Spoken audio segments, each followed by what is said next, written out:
Critical systems exposed.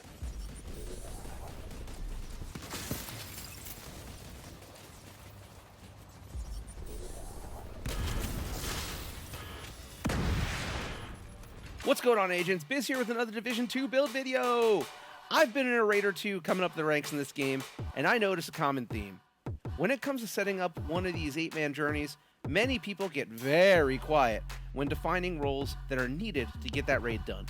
Today, we're going to jump into some of the most essential builds needed to take out the Razorback and its pals. We're heading into dark hours, so put your trays in an upright and locked position. As always, whether you're new here or you've been around since unhinged double M60s were the way, you are welcome here. We're doing our best to get better together here on this channel, so thanks so much for tuning in.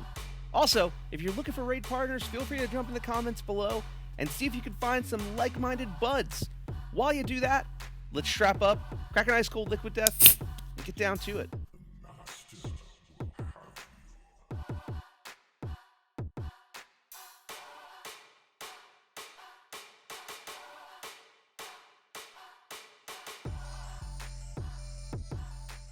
Okay, so while waiting for new content, I've been keeping busy slumming it in all 2 of the raids this game has to offer. There's something about mechanics, giant DPS checks, and most importantly, 8 people masking their inefficiency in a big group activity. I'll admit, I'm guilty of swaying in the DPS background of Dark Hours or even especially Iron Horse. What can I say? I like to do damage. I'm sure a bunch of other people like to do damage. But that doesn't mean that we shouldn't grow our skill sets, so it's not always the same people doing the same mechanics and no one learning. We are all here to get better together, and in following this, I wanted to showcase 2 crucial builds needed to tidy up the mayhem that is Dark Hours. Now, envision this with me. You and 7 other teammates are on the beach staring up at the tunnel leading to the tarmac that is the start of the Dark Hours raid. All of a sudden, your raid leader asks, who's drone killing and healing throughout? It's at that point the party, once alive, almost always hits the mute button until the raid leader defeatedly lets us know that they're going to do it. It's at that moment where the mute button lifts and the raid gets done. Hooray! Now imagine if you didn't have to hit the mute button at that point and were able to say, hey, I can heal and drone kill. How would your raid leader feel that someone came prepared? Pretty awesome, right? So we're going to make that happen. We're going to go through the 2 builds you need to make your raid leader's dreams come true. Also, by the end of this, you'll know some key strategies too when you get to Razorback and how to beat them. To kick these builds off, we do arrive at the survivalist specialization for both builds. Long and short, you're going to need crossbow bolts at Razorback. Also, it helps that you get a medkit that can heal nearby agents in your party. That's pretty neat and usually overlooked. Build number 1 is not only useful here in this raid, but honestly, it's a very nice setup every agent should have when they're in a team. It's great in the raid, really any PvE activities, heck, even in PvP, a healer build comes in handy. As a general overview, the setup is a 6 yellow core with every attribute set to repair skills and a little bit to skill haste. For weapons, we keep the Scorpio on us. As being the healer in the Dark Hours, you will be responsible for shooting the first boss, Boomer, to cast shock when Boomer is getting up from his damage phase. This gun will allow for the double down there, and will also provide automatic crowd control that will help your team in really any situation. To support the Scorpio, we have an M1A CQB with Reformation. Now this talent is going to grant a bonus to repair skills every time you land a headshot. Easy peasy right there. Diving into the gear of this setup, we're leaning all the way in to Future Initiative. Now this gear set is the best for a healer build. Wearers of this set get a 2-piece bonus to repair skills, a 3-piece bonus to skill haste and duration, and 4 pieces grants you the ground control talent. Now ground control will increase you and your allies' total weapon and skill damage by 15% when they're at full armor. Also, when you repair an ally, you and the other allies within 5 meters are also going to be repaired for 60% of that amount. So for this build that is a healer build, we obviously do use 4 pieces. We also use a Future Initiative chest piece. Now if you know gear sets like I do, you know these have a backpack and chest talent that will always buff that 4-piece talent. In the case of this chest piece, ground control's damage is going to get a bonus from 15 to 25% when you and your allies are fully healed. We ultimately don't use the backpack talent as we get an extra bonus to repair skills from an Alp Summit backpack. This one comes with Opportunistic, which will give a 15% damage bonus when you shoot someone with a shotgun or marksman rifle for your entire party. Since you have the Scorpio on, this bonus will buff the whole team even more. Wrapping up the gear, we use the BTSU data gloves. Now these gloves have the transference overclock talent. First, you get 15% hive skill haste per skill tier. Also, detonating a hive will refresh your skill cooldowns and grant an overcharge. Should you be at 6 skill tiers, that overcharge will cascade to your whole team.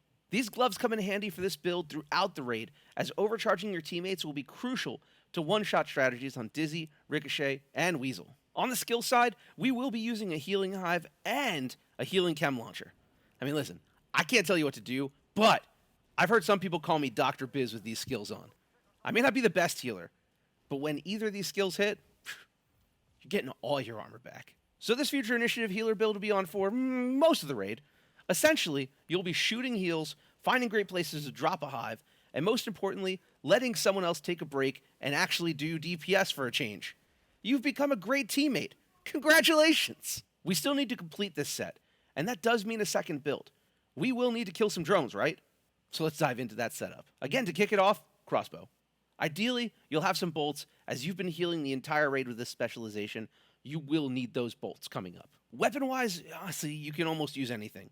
In this phase, you won't be putting out too much damage from a gun, so a capacitor will come in handy, as you're going to get a half red for every yellow, but you really won't be shooting all that much anyway.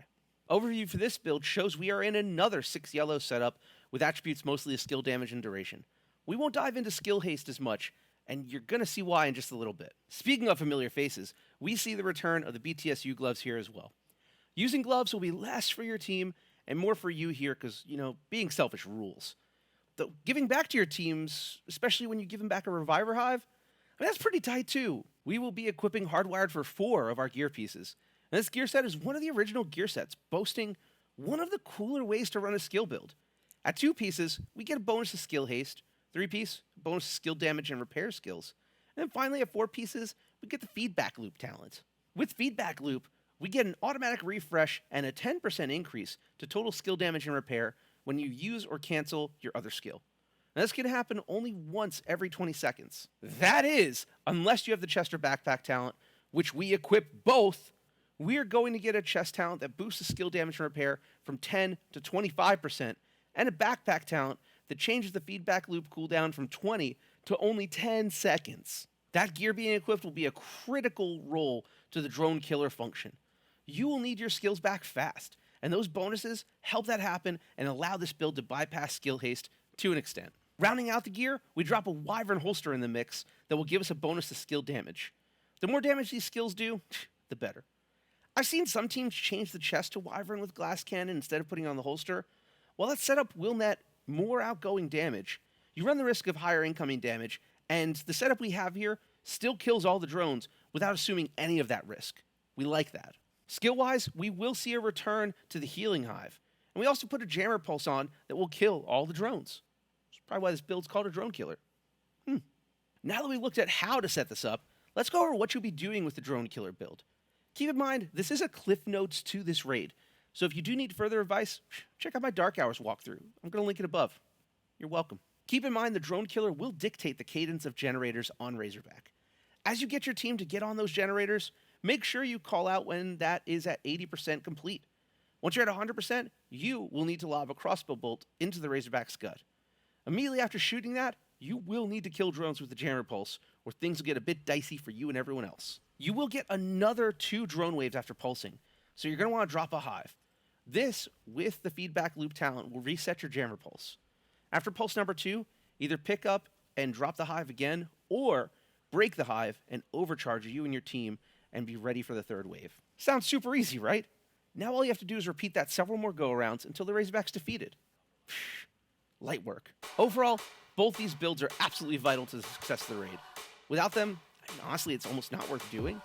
Also, with them, you'll be an instant relief to any raid leader. And who doesn't want to be a help to a friend? Either way, that will do it for today. Let me know if you have any questions in the comments below as we get better together. Also, shoot, you made it this far. Don't forget to like, subscribe, and help the channel that helps you out. Really, I wouldn't be doing this if you guys didn't get something out of it. So thanks so much for stopping by, and I'll catch you all next time. Biz out.